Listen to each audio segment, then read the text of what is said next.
Bonjour à tous également. Ça va très bien et vous?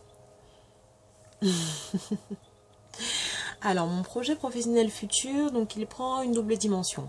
Donc, je fais actuellement des études dans le management et les ressources humaines parce que j'espère plus tard pouvoir ouvrir mon propre cabinet de consulting international.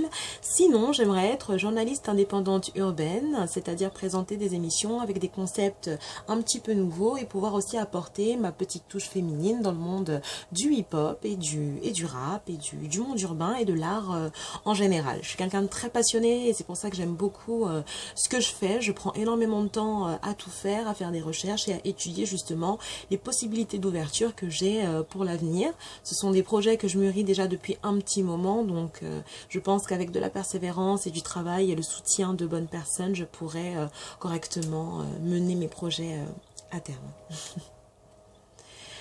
Alors, pour moi, le concept professionnel qu'il manque en France, je pense que c'est le leadership, parce que on n'a pas encore cette dynamique qui fait qu'on a envie d'entreprendre forcément et d'être là-haut. On est un peu des suiveurs, on nous met dans un système et ensuite on devient, entre guillemets, c'est pas péjoratif, hein, mais on devient des soupirants.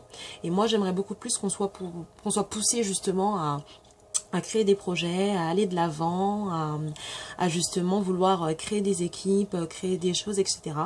On est dans un contexte en France où on ne prend pas de risques. C'est un des pays où on prend le moins de risques en France. C'est très dommage parce qu'il y a beaucoup de talent, beaucoup d'intelligence. Il faut savoir s'en servir. C'est ça le nerf de la guerre. Mais ouais, je pense que c'est cette notion de leadership qui manque un peu en France et c'est dommage. J'aimerais bien, moi d'ailleurs, pouvoir la développer à mon niveau dans ce que je créerai par la suite.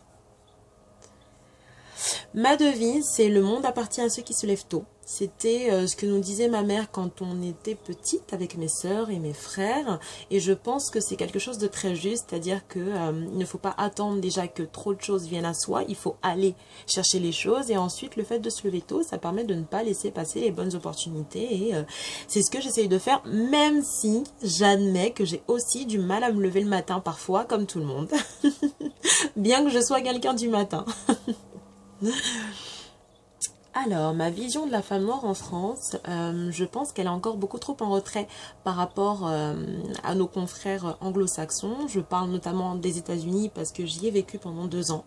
Donc j'ai pu voir que la condition de la femme noire est un peu plus avancée. J'ai un de mes modèles qui est Oprah Winfrey, je l'adore. Je ne dis pas que la femme noire n'avance pas en France, je dis simplement qu'elle pourrait aller de l'avant, être un peu plus poussée dans ses projets, être un peu plus mise en avant. Je pense qu'on a parfois une image un peu péjorative et on reste un peu sur le même plan. Mais attention, je ne parle pas de tout le monde, je ne mets pas tout le monde dans le même sac et je ne fais absolument pas de généralité.